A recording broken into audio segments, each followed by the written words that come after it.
Mga kaidiyas, tara samahan nyo kami dito sa ating bagong project na single detached 3-bedroom na bungalow house. Dito po sa 256 square meter floor area ng bahay na ito ay meron po itong 3 bedroom.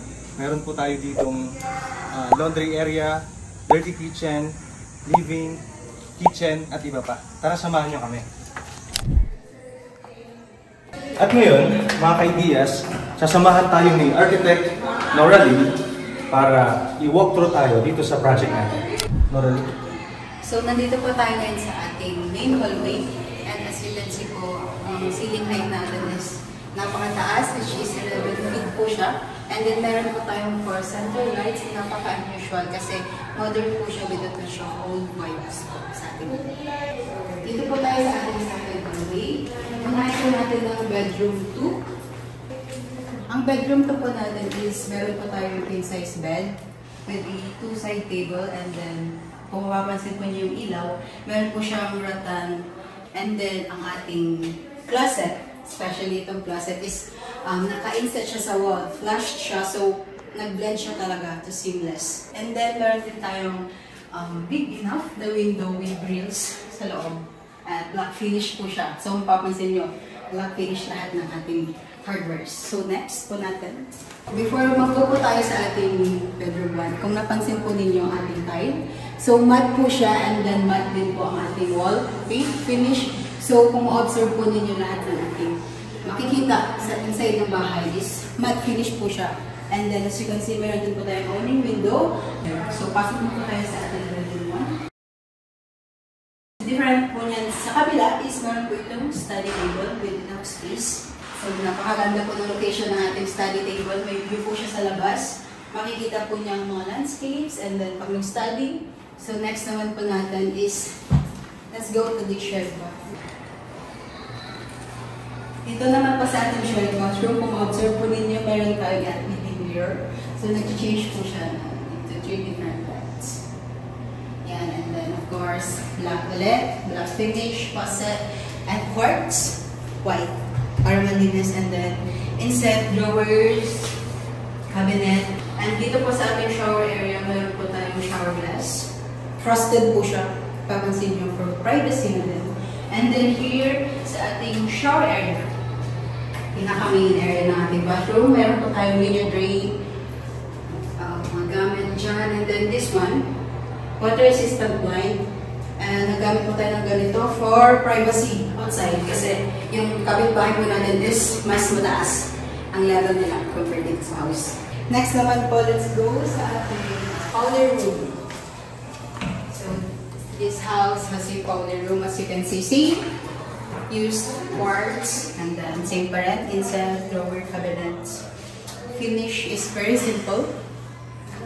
And with an LED mirror. Same pa rin sila. And let's go naman sa ating pinaka-main bedroom, the master's bedroom. So here, as you can see, lock ulit ang ating door handle to a protection sa ating wall, door stopper.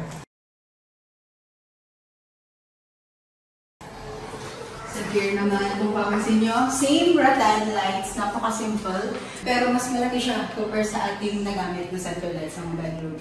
And then we have here, 2 owning windows by the bedside for more natural light. Papasok. And then, kung mapapansin nyo, all bedrooms po natin is may switch both sides ends ng ating table for accessibility. Let's go to here. A very wide master's bathroom. So, yeah, hindi siya yung typical na luwang na makikita natin sa ibang residential, especially bungalow. So, meron tayo ulit here on the wall 2 black finish na towel bar, and then, yes, napakaluwag din na vanity with an, of course, LED mirror and same finish, paint matte, same sa wall, to blend. And then, here, we have also a shower area. Of course, meron din tayong here a frosted shower glass, and then a linear drain, same sa ating shared bathroom. Water heater, shower head, and a niche. Of course, ito kung mapapansin po natin, naglagay po tayo ng grab bar. 2 grab bars. Kasi ang mag-use po dito is mga matatanda po parents ng ating clients. So yeah, for accessibility, easy access pagpasok sa ating shower area. And para safe po silang gagamit. So mga ka-ideas, natapos na tayo dito sa master's bedroom, bedroom 1 and bedroom 2. Tapos na rin natin nakita yung bathroom and shower room. Ngayon naman, papakita natin yung main kitchen nila, dining area at ang living area. So tara. So ngayon, nandito po tayo sa ating very wide space kitchen, main kitchen. So as you can see, napakaluwang ng ating island counter, which is same use din po natin is quartz. Same here sa ating counter and also sa ating backsplash. So here, focus tayo sa ating island counter. As you can see, we have plenty of storage spaces, drawers, and sa side po na ito is ang ating microwave. And here, also built-in and closed refrigerator. And then, kung mapapansin po natin, ang ating cabinets is up to ceiling siya. So, napakataas. And then, ay mapapansin po natin ang wide or ang laki ng ating storage for cabinets. Ayan. And this one, balik tayo sa ating island. Kung papansin po natin ang ating lights. This one is dimmable light po siya. So, nandun sa corner ang ating control. Ayan, we can control kung gaano kalakas ang iinit niyang light. Okay.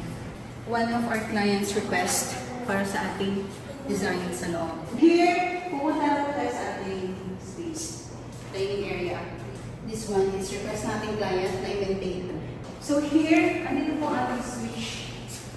Switches and then the control for the AC. So dito naman po pupunta tayo sa ating main focal point ng ating living area. As you can see, we have here very long wooden TV cabinet, matte finish again. And then as you can see here, at the ceiling, a cluster light na kung papansin ninyo, ratatouille siya. So, it blends on everything sa ating living area. And then here, as you can see, these lines, window treatment, as they say.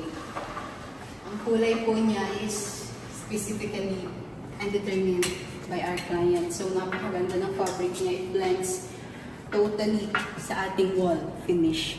You have seen this kind of screen window sa ating awning. Pull it down and then it locks. Okay. And then just push it. And then, sa ating bars, if papansin niyo naman, we have this computed and calculated specifically 6 inches each distances ng bars. Because our client requested na hanggat maaari is uniform ang ating sukat distances from all furnitures, from tiles, from here sa window, and everything. Lahat po ng inilagay natin colors, fabrics, furnitures. First one is matte po siya. Lahat po ng sizes, distances is calculated. And then, maayos po ang lahat ng mga finishes from wall, ceiling, and then floor. So ito mga ka-ideas, ang kabuuan ng 256 square meter floor area nitong single detached bungalow house na mayroong 3 bedroom. Sana po'y nagustuhan nyo ang walkthrough video namin na to at nakatulong para magkaroon kayo ng idea sa ipapatayo ninyong bahay.